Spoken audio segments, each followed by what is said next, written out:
6 ans. Ça fait déjà 6 ans que j'ai commencé l'edit sur Fortnite. En réalité, j'ai eu envie de faire cette vidéo grâce à celle de Nixo. D'ailleurs, allez la voir, c'est une masterclass et il compte faire plusieurs épisodes. Elle m'a donné envie de faire cette vidéo sur mon histoire dans l'edit, surtout que je pense que mon histoire dans l'edit retranscrit des messages et des valeurs qui m'ont marqué et qui continuent de m'influencer aujourd'hui. C'est vrai que je pense que pour la plupart d'entre nous, l'edit nous a tous marqués plus ou moins. Moi, pour tout vous dire, c'est une part de mon enfance et de mon adolescence. J'ai adoré cette période et je pense que vous de même pour la plupart d'entre vous.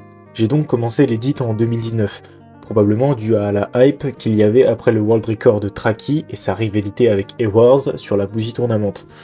Nixo a par ailleurs extrêmement bien raconté ce passage de l'edit et je vous conseille réellement sa vidéo, pour les intéresser bien sûr. Cette vidéo va peut-être ne pas intéresser grand monde ou peut-être pas, mais en fait cette vidéo me permet aussi de tourner la page face à cette période qui ne reviendra probablement jamais. La vidéo risque d'être longue, donc n'hésitez pas à prendre des popcorns. En réalité vous le savez, j'ai beaucoup triché sur Fortnite, j'ai énormément fait d'erreurs, j'ai même insulté des gens. En réalité, on peut pas tout mettre sur le fait que j'étais jeune. C'est pour ça que je m'excuse pour cela, même après des années. J'espère que vous allez accepter mes excuses pour ceux que j'ai pu offenser à l'époque. Et donc voilà, cette vidéo est aussi pour ça. Elle est aussi pour une espèce de rédemption envers toutes les personnes que j'ai pu offenser. Et j'espère que vous comprendrez cela et que vous accepteriez mes excuses. Donc j'ai commencé l'edit environ en septembre 2019, comme je l'ai dit précédemment. Au début, je faisais la Bougie Tournament en boucle et j'adorais ça, franchement.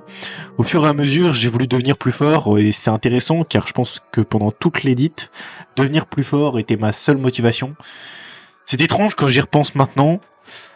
Et tout ce qui m'a le plus marqué dans cette période, c'était ni les moments de gloire, ni quoi que ce soit de cela. Non, c'était les moments d'humour, de rage, et les rencontres qu'on a pu faire. C'est ça qui nous a marqué en soi, dans l'edit. Cette ambiance chaleureuse qui fait que nous aimons tous l'edit, en quelque sorte, et comment elle nous a marqué. C'était l'âge d'or de l'edit, en quelque sorte. Donc c'était en septembre 2019, sur la map de Octoprime, pour ceux qui connaissent.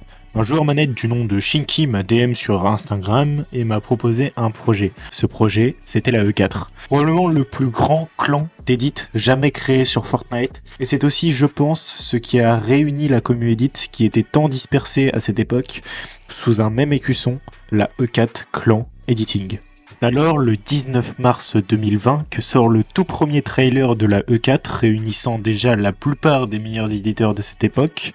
Moi, Flixzy, Tixey, FaZe, Shinky, Vorax, Blue, Dragon et j'en passe, tous réunis dans le même clan d'edit.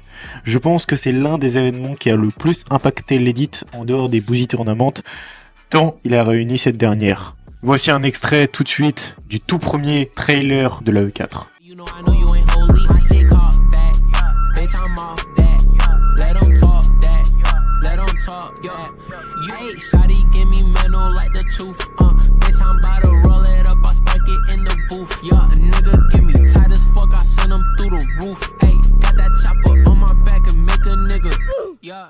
Et par la suite, pour des raisons qui seront énumérées dans la suite de la vidéo, quitter la E4, laissant le titre de honneur du clan à Blazer.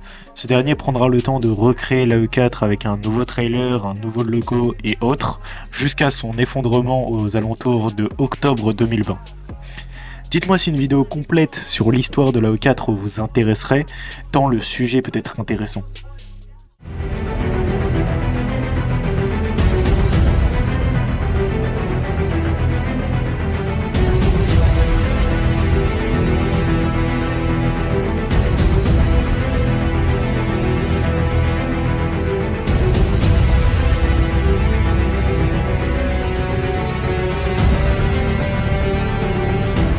Mais pour être tout à fait honnête et transparent avec vous, je pense ce qui a le plus motivé mes actes et ce qui a potentiellement le plus influencé la manière dont j'avais envie de devenir le plus fort en edit, c'est probablement ce mec. Donc oui, c'est Dragon. Et peut-être qu'il verra cette vidéo, peut-être que non. Mais en tout cas, sache que tu es probablement la personne qui a fait que j'ai voulu le plus me surpasser en edit et devenir plus fort en edit, pour plein de raisons. Déjà, on était en quelque sorte en rivalité au début, même si t'étais bien meilleur que moi, et ça me rendait fou. Comme je te l'ai dit, je voulais vraiment être le meilleur. On a commencé par des petits tacles bêtes jusqu'à devenir une vraie rivalité de mon côté. Je sais pas si tu le vivais pareil, toi, de ton côté. En tout cas, je faisais ça seulement par ego. L'envie de te surpasser et d'être le meilleur. Le pire, c'était vers avril 2020. J'ai utilisé une macro et tu m'as explosé. C'était inadmissible selon moi. Surtout que je me considérais au-dessus de la masse et de tout le monde en règle générale. Alors que je n'étais personne. Et que je suis encore personne. Et pendant plusieurs mois, je me suis entraîné avec hargne dans le seul but de devenir le meilleur éditeur. C'est seulement à partir de août que les premiers résultats vont commencer à émerger. C'est seulement à partir de ce moment-là que je vais réellement pouvoir commencer à devenir l'un des meilleurs éditeurs de France. À vrai dire, à ce moment-là, je dois être dans le top 4-5 des meilleurs éditeurs français. En réalité, je pense que c'est à ce moment-là que Dragon a commencé à me prendre au sérieux parce que j'ai vraiment eu un énorme step-up durant ce mois d'août 2020 et c'est là où vraiment je suis devenu fort au jeu. Donc voici un petit extrait de ce highlight.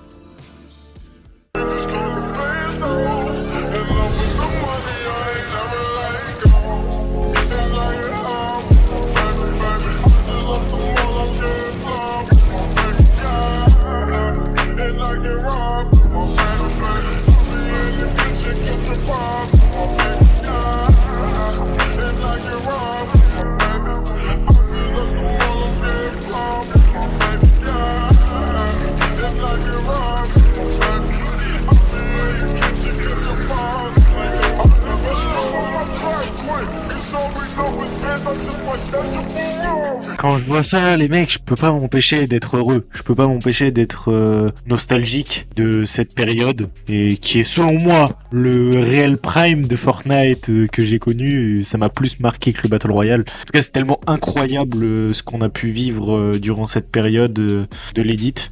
Et je pense qu'on l'a tous vécu différemment, à une échelle totalement différente, mais je pense que ça nous a tous marqué énormément. En vrai, je pourrais raconter pendant des heures et des heures des tonnes d'anecdotes sur l'edit, tant il y en a eu en fait, et ça rend tellement nostalgique. Franchement, j'espère que vous aimez cette vidéo, je parle avec transparence, j'essaye d'être totalement naturel avec vous, et vous voyez que même je peux bégayer, etc. dans le texte sans forcément refaire la voix. Ça peut être dérangeant, mais c'est pour donner cet aspect un peu naturel de cette vidéo. Et en tout cas, j'espère que vous la kiffez cette vidéo. On est toujours durant l'été 2020 et à ce moment-là, comme je vous l'ai dit, je suis un peu à mon prime, dans le sens où je suis à mon pic de mon niveau et je poste plein de highlights choquants. Tous les plus fous les uns que les autres. Et je pense que, encore une fois, c'est vraiment à ce moment-là où j'ai commencé à devenir l'un des meilleurs éditeurs de Fortnite. Je pense que j'étais genre dans le top 3, 4, 5 à peu près, plus ou moins, en edit pur. Mais ça, c'était avant l'arrivée d'un certain événement, le Quadbind.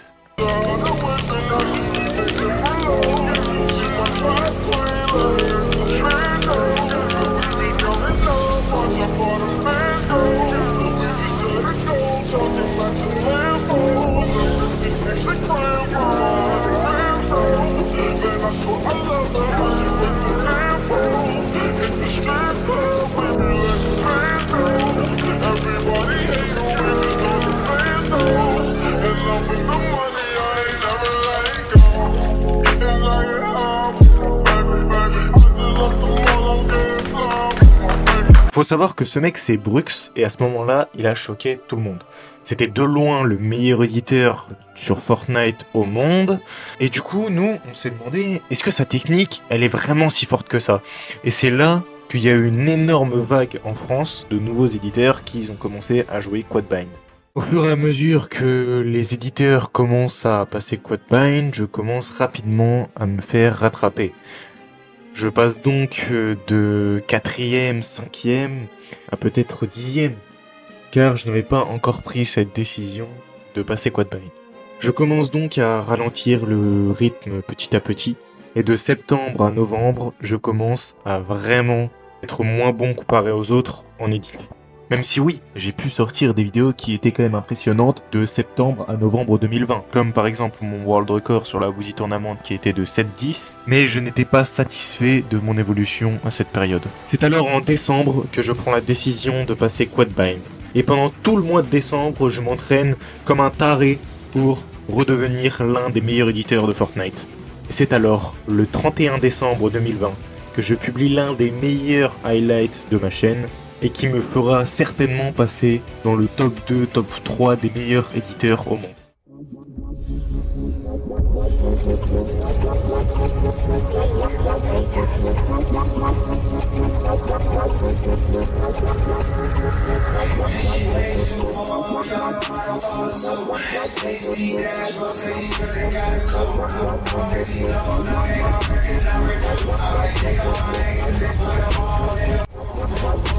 Hit my essays, I need the booch. About to turn this function into binary. Told her hop in, you coming too. In the 305, bitches treat me like I'm Uncle Luke. And it's not the top off, it's just the roof. She said, where we going? And I said the moon. We ain't even make it to the room. She thought it was the ocean, it's just a pool.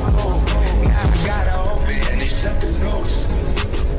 Je pense qu'il est aussi important de parler de toutes les rencontres extraordinaires que j'ai pu faire dans l'Edit. Mais si je dois en citer qu'une, je citerai bien évidemment celle que j'ai fait avec Slace. Pour ceux qui ne le sachent pas, moi et Slace continuons encore à ce jour à nous parler. Nous nous considérons même comme des frères. Je remercie Dieu de m'avoir fait connaître cette discipline qu'est l'Edit, qu'est ce jeu qu'est Fortnite. Bien sûr, j'ai fait encore plein d'autres rencontres dans l'Edit que je ne pourrais même pas en citer. Mais si je devrais en citer une autre, ce serait probablement Zweko, avec qui malheureusement je ne parle plus beaucoup, mais de temps en temps on discute et c'est plutôt cool. Donc voilà, je voulais le citer dans la vidéo parce que c'est important et si ça lui fait plaisir, c'est cool. Je tiens encore une fois à m'excuser auprès de toutes les personnes que j'ai pu offenser durant cette période de la commu Edit et même de manière globale. Je pense par exemple à Dragon, à Nikos, à Gon, à Brux, à Ewards, à Jay, à Sewix et à probablement d'autres que j'ai oubliés. J'espère que ce premier épisode vous aura plu et le deuxième épisode risque probablement d'être tout autant croustillant. Passez une bonne journée, une bonne soirée. Peace.